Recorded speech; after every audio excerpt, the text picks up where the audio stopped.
श्री शिवाय नमस्तुभ्यम। हर हर महादेव। दोस्तों भगवान शंकर आपके जीवन की सभी मनोकामना पूर्ण करे, आपके जीवन के सभी कष्ट और संकट को दूर करे। इसी कामना के साथ पंडित प्रदीप जी मिश्रा के श्रीमुख से सुनते हैं आज का महा उपाय। कि तांबे का लोटा जिसका मुख छोटा हो, गला लोटे का मुख छोटा हो, ऐसे लोटे से जब हम भगवान का अभिषेक या पूजन करते हैं तो उससे बीमारी समाप्त होती है, रोग छिन्न होता है। तांबे के लोटे से शंकर भगवान को दूध चढ़ाना चाहिए, नहीं चढ़ाना चाहिए।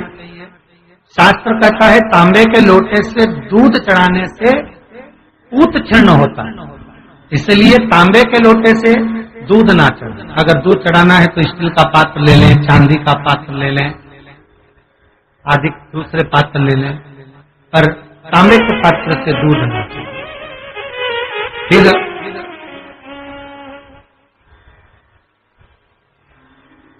तुलसी के गमले में पानी बिना नहाए नहीं डालना चाहिए क्या? वैसे शिव महापुराण में एक बात अच्छी लिखी है और स्कंद पुराण में भी लिखी है कि यदि तुलसी और बेलपत्र, क्या क्या चीज, तुलसी और बेलपत्र बिना नहाए स्पर्श नहीं करना चाहिए। अगर बेलपत्र की पत्तियों को भी तोड़ना है, उतारना है, तुलसी के दल को भी उतारना है तो बिना नहाए ना उतारना। स्नान कर लिया हो तो तुलसी के दल को स्पर्श करें, तुलसी को स्पर्श करें या बेलपत्र को स्पर्श करें। महाराज बेलपत्र का भी स्पर्श बिना स्नान के नहीं। भगवान थोड़ी ना कहेगा कि तू मेरे पास में आए तो मेरे चरण की रज लेकर जा। भगवान थोड़ी ना कहेगा कि मेरे पास में आकर तू ये लेकर जा।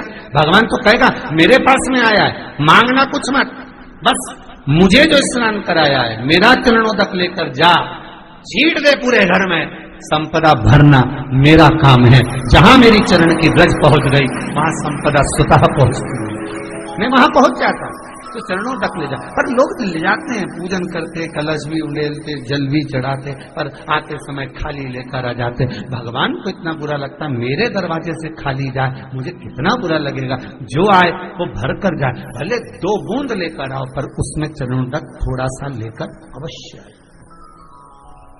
हमारी माताएं बड़ी प्रेम से कहती हैं, आप लोगों के मन में भी ये बात जरूर होगा, जितने लोग टीवी पर कथा सुन रहे हो, फेसबुक यूट्यूब पर श्रवण कर रहे हो, आपने भी सुना होगा, घर की जो माताएं होती हैं, कभी भी घर का रसोई घर का बर्तन जिसमें सब्जी बनाई है, 50 लोग अगर जिमने आ रहे हैं और कह दिया आज का निमंत्रण है, 50 लोगों का पार्टी है, ये है वो है, सुहागिल है या ब्राह्मण भोज है, तो वो जो खीर का पात्र होगा, जो बर्तन होगा, जो सब्जी का पात्र होगा, माँ उसको खाली जल्दी नहीं करती है। भले उसमें सब्जी थोड़ी ना थोड़ी पड़ी रहने देगी, जब तक सब जिम कर नहीं चले जाएंगे तब तक उसमें पटक रखेगी। क्यों? क्योंकि उसमें उसकी बरकत है।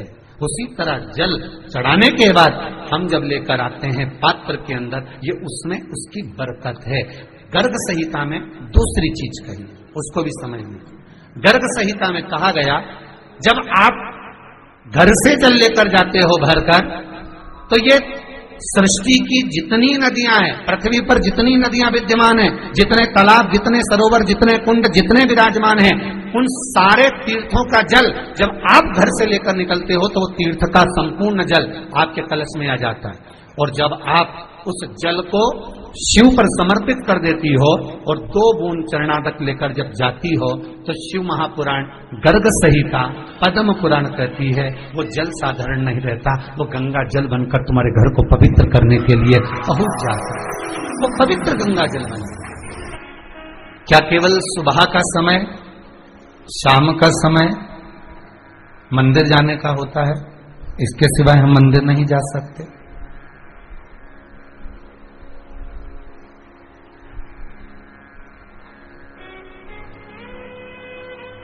तो एक निवेदन आप सबसे कहूंगा, पहले तो मंदिर बताओ कि किस मंदिर में जाने की बात कर रहे हो।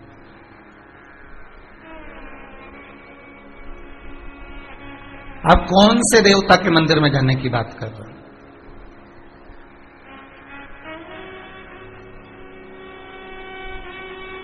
आप अगर राजा राम जी के मंदिर में जाने की बात कर रहे हो तो समय पर सुबह जाओ, शाम को जाओ, ठीक है।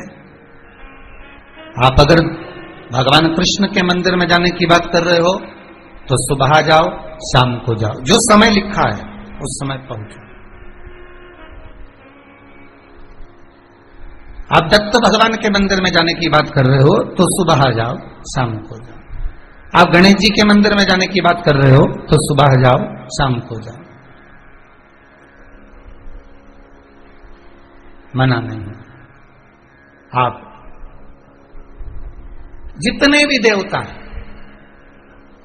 बहुत ध्यान से सुनिएगा, आस्था चैनल के जितने श्रोता भाई बहन कथा सुन रहे हैं, बहुत ध्यान से सुनिएगा महाराज, बहुत अच्छी कथा, बहुत सुंदर प्रश्न है कि मंदिर क्या हम सवेरे और शाम को ही जा सकते हैं? तो आपसे निवेदन है, जिस बेटे ने ये प्रश्न करा है, आजकल के जो नवयुवक बच्चे हैं बहुत अच्छे प्रश्न करते हैं, ऐसा नहीं है, अगर सही उनको जवाब मिलना भी चाहिए। आप अगर गणेश जी के मंदिर जा रहे हो, राम जी के मंदिर जा रहे हो, आप कृष्ण के मंदिर जा रहे हो, आप दत्त भगवान के मंदिर जा रहे हो, आप किसी अन्य देवता के मंदिर जा रहे हो तो सुबह और शाम जाइए।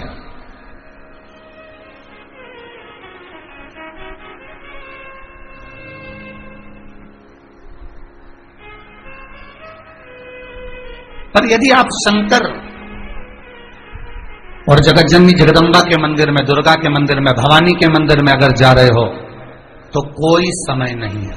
क्यों?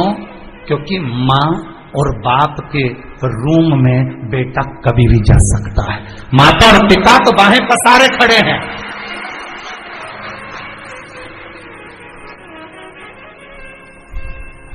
मेरे राम अयोध्या के राजा हैं। मेरे राम वन में विचरण भी करे हैं 14 वर्ष, पर मेरे राम अयोध्या के राजा बनकर बैठे हैं। तो राजसभा में एक समय की सीमा होती है कि राजा कब बैठेंगे और राजा से कब मिलना है। मेरे भगवान द्वारका के राजा हैं कृष्ण, ब्रज के राजा हैं मेरे बिहारी जी, मेरे राधा रमन लाल जी। एक समय सीमा है कि भगवान कब मिलेंगे, राजपाट में कब प्राप्त होंगे। दत्त भगवान गुरु हैं, साधक हैं, उपासक हैं। एक गुरु के पास, एक साधक के पास, एक उपासक के पास में समय देखकर जाना पड़ता है कि कहीं वो तब साधना में तो नहीं लगे। सोमवार की अष्टमी बहुत सुंदर दिवस है, बहुत बहुत बधाई महाराज। सोमवार की अष्टमी का मतलब आपको इंदौर की कथा में बताया था, जिस दिन शंकर और पार्वती के मिलन का दिवस हो, और केवल एक माता पार्वती के अकेले मिलन का नहीं, 64 योगनिया तक भगवान शंकर से मिलने के लिए आते हैं।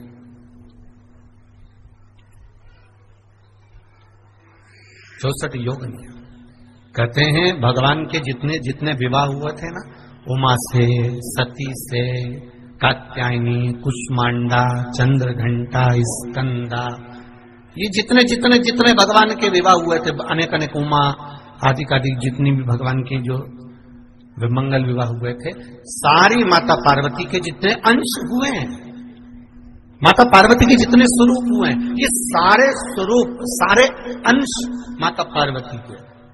ये सोमवार की अष्टमी के दिन भगवान शंकर के मंदिर में आकर शिव जी के सम्मुख में बैठकर उस जलाधारी के नजदीक में, जहां शंकर जी का शिवलिंग होता है, उस जलाधारी के पास में उस दिन केवल पार्वती जी का हस्त कमल नहीं होता, स्वयं मां जगतजननी अपने कामन रूप में 64 योगनियां और शक्तियां सारी की सारी आकर उस जलाधारी के पास में विराजमान हो जाती हैं, और शंकर जी पे जो जल चढ़ता है वो देवियां ग्रहण कर कर शिव को अपना आनंद सुख प्रदान करती है। इसलिए कहते सोमवार की अष्टमी का महत्व बढ़ा है, बहुत प्रबल।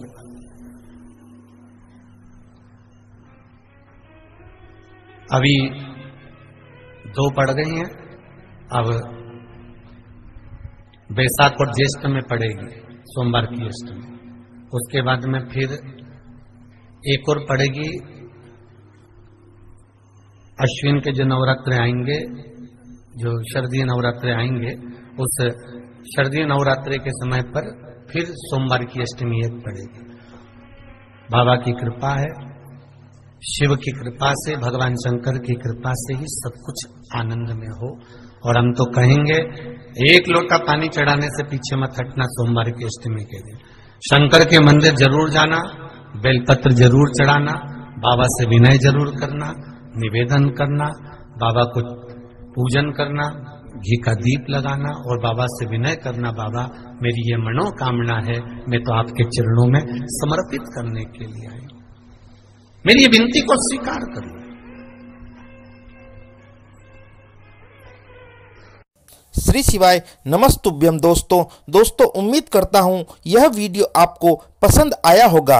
पंडित प्रदीप जी मिश्रा के इसी प्रकार के कारगर उपायों के वीडियो देखने के लिए मेरे इस YouTube चैनल को सब्सक्राइब करें और बेल आइकन को दबाएं ताकि सबसे पहले नोटिफिकेशन आपको मिल सके।